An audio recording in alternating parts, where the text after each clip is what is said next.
ಅದಕ್ಕೋಸ್ಕರ ಸಂಬಂಧಿಸ್ತಾ ಇಲ್ವಾ? ಒಂದು ಮಾತಾಡಿದ್ರು ಆಡಿದಿರಾ? ಅದ್ಯಾವ್ದೋ ಬಿಗ್ ಬಾಸ್ ಅಂತೆ, ಅದನ್ನ ನಡೆಸ್ತಾ ಇರೋದಕ್ಕೆ ಅಲ್ಲಿ ಹೋಗಿ ನೀವು ಬೀಗ ಹಾಕಿಸ್ತೀರಿ. ಅದಾದ್ಮೇಲೆ ಬಂದ್ಬಿಟ್ಟು ಬೀಗ ಹಾಕ್ಸಿದವ್ರೆ ನಾನೇ ಬಹಳ ಇದು ಏನೋ ಸೇವೆ ಏನೋ ಅನ್ನೋ ತರದಲ್ಲಿ ಬಂದು ಪೋಸ್ಟ್ ಕೊಡ್ತೀರಿ. ಇದು ಬಿಟ್ರೆ ಏನ್ ಮಾಡ್ತಾ ಇದ್ರಿ ಸಿದ್ದರಾಮಯ್ಯನವ್ರು? ನೀವಾದ್ರೂ ಏನ್ ಮಾಡ್ತಾ ಇದ್ರಿ? ಏನ್ ನಿಮಗೆ ಅಂತ ಕಾರಣ ಇಲ್ದಂಗ ಆಗೋಯ್ತಾ?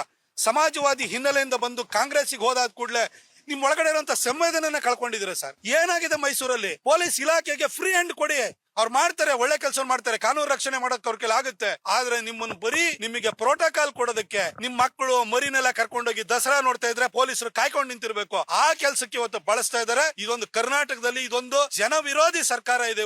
ಇವತ್ತು ಆಡಳಿತ ವ್ಯವಸ್ಥೆನ ಒಂದು ಲೂಟಿ ಮಾಡೋದಕ್ಕೆ ಮತ್ತು ತಮಗೆ ಸೆಲ್ಯೂಟ್ ಹೊಡ್ಸ್ಕೊಳ್ಳೋದಕ್ಕೆ ಇಟ್ಕೊಂಡಿದ್ದಾರೆ. ಅದ್ರ ಜೊತೆಗೆ ನಮ್ಮ ಪೊಲೀಸ್ ಇಲಾಖೆನಲ್ಲಿ ಈ MLA ಗಳ ಕಾಟ.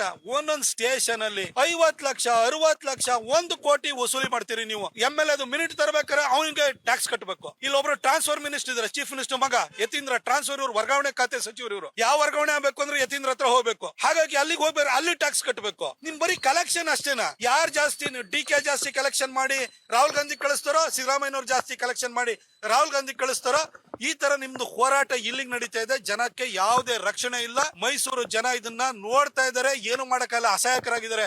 5 ವರ್ಷ ನಿಮಗೆ ಕೊಟ್ಬಿಟ್ಟಿದ್ದಾರೆ. ಹಾಗಾಗಿ ಸೈಲೆಂಟ್ ಆಗಿ ಇದನ್ನ ಸಹಿಸ್ಕೊಳ್ಬೇಕಾದಂತ ಪರಿಸ್ಥಿತಿ ಬಂದಿದೆ. ಆದ್ರೆ ನಾನು ಸಿದ್ದರಾಮಯ್ಯನವರಿಂದ ಇಂಥದನ್ನ ನಿರೀಕ್ಷೆ ಮಾಡಿರ್ಲಿಲ್ಲ. ರಾಜು ಮಾಡ್ರಾದಾಗ್ಲೂ ಕೂಡ ಬೀಗರೂಟಕ್ಕೆ, ಬಾಡೂಟಕ್ಕೆ, ಮದುವೆಗೆ, ಮುಂಜಿಗೆ ಬರ್ತಾ ಇದ್ರಿ. ಅವ್ನ್ ಮನೆ ತಿರುಗಿ ನೋಡ್ಲಿಲ್ಲ. ಇಲ್ಲೇ ಬೆಂಗಳೂರಿನಲ್ಲಿ ಕಾಲ್ ತುಳಿತಾದಾಗ IPL ನಂತರ ಅಲ್ಲೂ ಕೂಡ 11 ಜನ ತೀರ್ಕೊಂಡ್ರು, ಅವ್ರ ಮನೆಗೆ ಹೋಗ್ಲಿಲ್ಲ.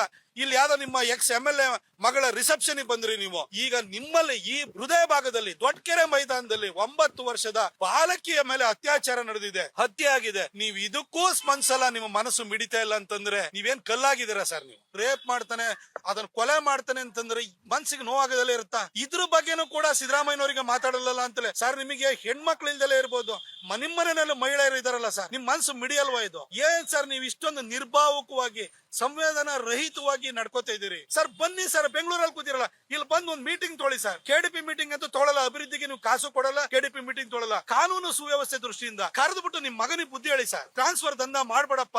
ನನ್ನ ಜನ ದುಡ್ಡು ಇಟ್ಕೊಂಡು ದುಡ್ಡಿನ ತೈಲಿ ತಗೊಂಡ್ಬಂದು ನಾನು ಜನರಿಂದ ಮುಖ್ಯಮಂತ್ರಿ ಆಗಿರೋದಲ್ಲ, ದುಡ್ಡಿನ ತೈಲಿ ಇಲ್ದಲೆ ಜನ ನನ್ನನ್ನು ಗೆಲ್ಸಿದ್ರೆ ವಿಶ್ವಾಸ ಇಟ್ಟು ಅಂತ ಮಗನಿಗೂ ಹೇಳಿ. ನಿಮ್ MLA ಗಳ ಕರೆದಳಿ ಸರ್. ನಿಮ್ MLA ಗಳ ಪರಿಸ್ಥಿತಿ ಹೆಂಗಾಗಿದೆ ಅಂತಂದ್ರೆ, ಒಂದ್ ಬಿಲ್ಡಿಂಗ್ ಕಟ್ತಾರೆ, ಹೋಟ್ಲ್ ಕಟ್ಲಿ, ಮನೆ ಕಟ್ಲಿ, ಬಿಲ್ಡಿಂಗ್ ಎದುರುಗಡೆ ನಿಂತ್ಕೊಳ್ತಾರೆ ಸರ್. ಇಂತ ದುಸ್ಥಿತಿ ಬಂದೋಗ್ಬಿಟ್ಟಿದೆ ಇವತ್ತು. ವಸೂಲಿಗೆ ಯಾರೋ ಮೊದ್ಲೆಲ್ಲ ಏಜೆಂಟ್ಸ್ ಗಳು ಬರೋರು, ಯಾವನ RTA ಹಾಕ್ಸ್ಬಿಟ್ಟು ಎಲ್ಲ ಕಾರ್ಪೊರೇಷನ್ ಇಂಜಿನಿಯರ್ ಕಳಿಸ್ಬಿಟ್ಟು ಮನೆ ಕಟ್ಟೋರ ಜೊತೆ ವಸೂಲಿ ಮಾಡೋರು. ಇವಾಗ MLA ಗಳ ವಸೂಲಿ ಮಾಡ್ತಾ ಇದಾರೆ ಸರ್ ಮೈಸೂರಲ್ಲಿ. ಈ ಪರಿಸ್ಥಿತಿ ಬಂದೋಗಿದೆ. ಇದು ನಿಮಗೆ ಕಾಣಿಸ್ತಾ ಇಲ್ವಾ ಸರ್? ನೀವು ನಿಮ್ಮ ಮೊಮ್ಮಗನ ಕೂರಿಸ್ಕೊಂಡ್ಬಿಟ್ಟು ನಿಮ್ಮ ಮೊಮ್ಮಗನ ಹೆಸರು ಹೇಳ್ಕೊಂಡ್ಬಿಟ್ಟು ಅಲ್ಲಿ ಏನು ಅವನು ಮುಂದಿನ ರಾಜಕಾರಣಕ್ಕೆ ಬಂದ್ಬಿಡ್ತಾನೆ, ಅವನ ಹೆಸರನ್ನು ಕೂತ್ಕೊಂಡು ನೀವು ಆ ಸಭೆನಲ್ಲಿ ಕೂತ್ಕೊಂಡು ಕರಿತೀರಿ. ಅಲ್ಲಿ ವಿರಾಟ್ ಕೊಹ್ಲಿ ಬಂದ್ರೆ ನಿಮ್ಮ ಮೊಮ್ಮಗನ ಕರ್ಕೊಂಡು ಹೋಗ್ತೀರಿ ಸರ್. ಕಂಡೋರ್ ಮಕ್ಕಳು ನಿಮಗೆ ನಿಮ್ಮ ಮಕ್ಕಳು ಅಂತ ಅನಿಸ್ತಾ ಇಲ್ವಾ ಸರ್? ದೀನ ದಲಿತರ ಬಗ್ಗೆ ಮಾತಾಡ್ತೀರಿ, ಅಹಿಂದ ಬಗ್ಗೆ ಮಾತಾಡ್ತೀರಿ.